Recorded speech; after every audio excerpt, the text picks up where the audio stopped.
अगर युद्ध शुरू होने से कई घंटे पहले ही भारतीय वायुसेना को यह पता चल जाए कि दुश्मन के कौन से फाइटर जेट्स उड़ान भर चुके हैं, कौन सी क्रूज मिसाइल्स रास्ते में हैं, कौन से ड्रोन सीमा की ओर बढ़ रहे हैं और दुश्मन का एयरबोर्न कमांड एयरक्राफ्ट किस दिशा में ऑपरेट कर रहा है, तब क्या होगा? तब भारतीय वायुसेना के पास केवल कुछ मिनट नहीं बल्कि कई घंटे पहले से तैयारी का मौका होगा। और यही क्षमता देने के लिए भारत अब अपने इतिहास के सबसे महत्वाकांक्षी एयरबोर्न सर्वेलेंस प्रोग्राम पर काम करने की तैयारी कर रहा है। यह है भारत का भविष्य का एवैक्स MK3, एक ऐसा फ्लाइंग कमांड सेंटर जो आने वाले दशकों में भारतीय वायुसेना की आंख और दिमाग दोनों बन सकता है। दोस्तों, भारतीय वायुसेना लंबे समय से एक ऐसी समस्या का सामना कर रही है जिसका समाधान केवल आधुनिक फाइटर जेट्स खरीदने से नहीं हो सकता। किसी भी युद्ध में केवल लड़ाकू विमान ही जीत तय नहीं करते, बल्कि यह भी महत्वपूर्ण होता है कि दुश्मन की गतिविधियों की जानकारी किसके पास पहले पहुंचती है। आधुनिक युद्धों में इंफॉर्मेशन सुपीरियॉरिटी और सिचुएशनल अवेयरनेस सबसे बड़ा हथियार बन चुके हैं।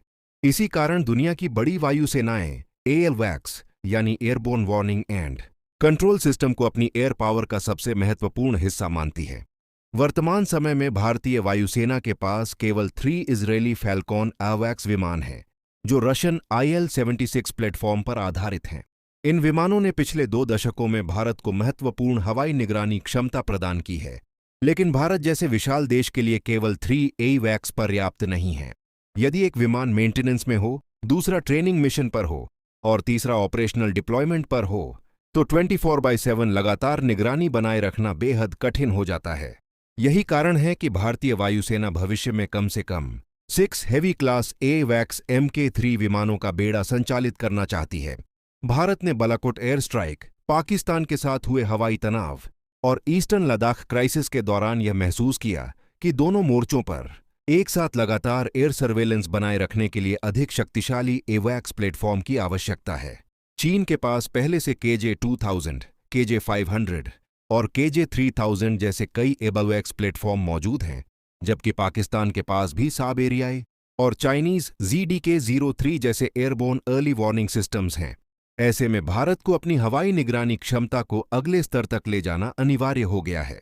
यहीं से AWACS MK3 की अवधारणा सामने आती है। यह केवल एक रडार विमान नहीं होगा, बल्कि एक पूर्ण एयरबोर्न बैटल मैनेजमेंट प्लेटफॉर्म होगा। इसका मुख्य कार्य दुश्मन के विमानों, हेलीकॉप्टरों, drones, cruise missiles, ballistic missile launches और यहां तक कि स्टेल्थ एयरक्राफ्ट की गतिविधियों पर लगातार नजर रखना होगा। जब कोई फाइटर पायलट हवा में उड़ान भरता है, तो AWACS उसे सैकड़ों किलोमीटर दूर मौजूद खतरों की जानकारी देता है। यही कारण है कि AWACS को अक्सर आई इन द स्काई कहा जाता है। AWACS MK3 की सबसे बड़ी विशेषता इसका 360 डिग्री रेडर कवरेज होगा। वर्तमान नेट्रा MK1 और आने वाले नेट्रा MK2 में फिक्स्ड रेडर अरेज का उपयोग किया जा रहा है, जिनकी कवरेज सीमित सेक्टरों में होती है। हालांकि ये सिस्टम अत्यंत उपयोगी है, लेकिन उनमें कुछ ब्लाइंड स्पॉट्स बने रहते हैं। AWACS MK3 में लगाए जाने वाले बड़े रोटोडोम के अंदर अत्याधुनिक AESA रेडर स्थापित किया जाएगा, जो चारों दिशाओं में लगातार निगरानी कर सकेगा। AESA यानी एक्टिव इलेक्ट्रॉनिकली स्कैन्ड अरे रेडार आधुनिक सैन्य तकनीक की सबसे उन्नत रडार प्रणालियों में से एक मानी जाती है। इसमें हजारों ट्रांसमिट रिसीव मॉड्यूल्स होते हैं, जो इलेक्ट्रॉनिक तरीके से बीम को नियंत्रित करते हैं। इसका अर्थ है कि रडार को घुमाने की आवश्यकता नहीं पड़ती और टारगेट ट्रैकिंग कहीं अधिक तेज हो जाती है।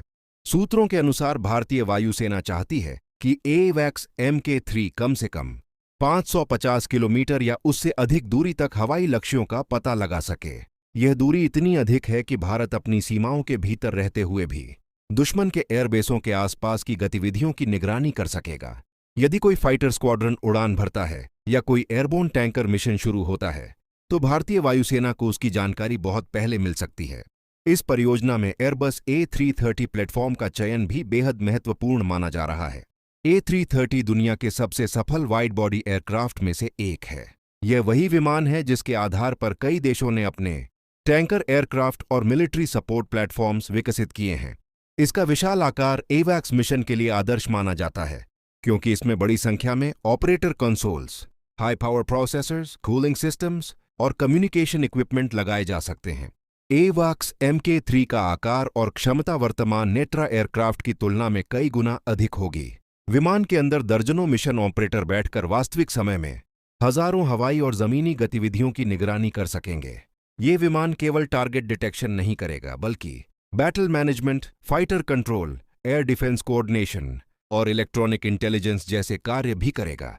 विशेषज्ञों का मानना है कि भविष्य में भारतीय वायुसेना का AMCA 5th generation fighter programme, Tejas MK2, Rafale, Su-30 MKI upgrade, S-400 air defence system, integrated air command network और मिलिट्री सैटेलाइट्स सभी किसी न किसी रूप में AWACS MK3 से जुड़े होंगे।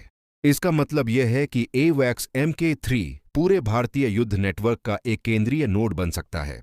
आधुनिक युद्धों में नेटवर्क सेंट्रिक वॉरफेयर का महत्व तेजी से बढ़ रहा है।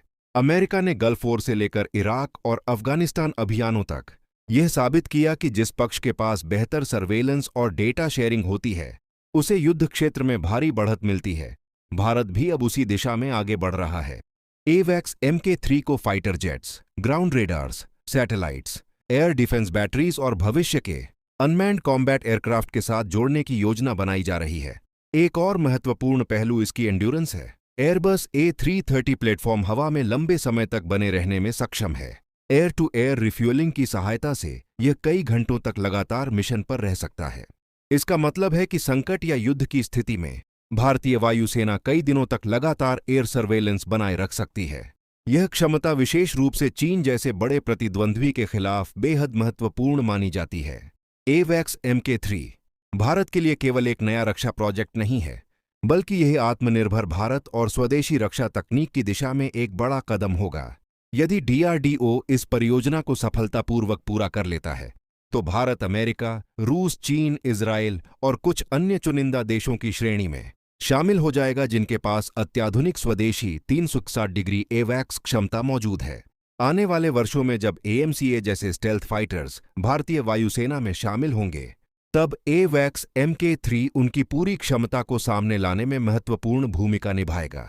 यह विमान दुश्मन की गतिविधियों को पहले देखेगा, खतरे की पहचान करेगा, फाइटर जेट्स को दिशा देगा और पूरे युद्ध क्षेत्र का रियल टाइम पिक्चर तैयार करेगा।